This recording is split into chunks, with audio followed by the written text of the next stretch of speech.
سلطان صلاح الدین ایوبی۔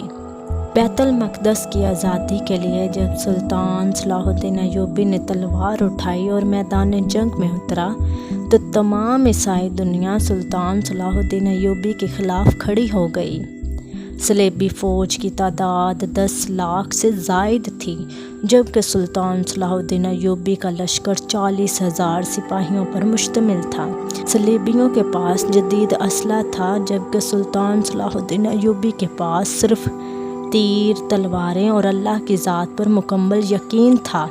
اللہ کی ذات پر مکمل یقین ایک ایسا ہتھیار تھا جس کے بھروسے سلطان صلاح الدین ایوبی نے تیسری صلیبی جنگ 1187 میں وہ عظیم الشان فتح حاصل کی، جس کی سوزش سے آج بھی عیسائی دنیا کے سینے جلتے ہیں۔ زخموں کی اس جلن کو مٹانے کے لیے عیسائی دنیا نے دوبارہ صلیبی جنگوں کا آغاز کر دیا ہے، جس کی تازہ مثالیں افغانستان، عراق، شام اور دیگر ایشیائی ممالک سے ملتی ہیں۔ ان صلیبی جنگوں سے نمٹنے کے لیے ایک مرتبہ پھر فاتح اعظم سلطان صلاح الدین ایوبی جیسے مجاہد اسلام کی ضرورت محسوس ہوتی ہے۔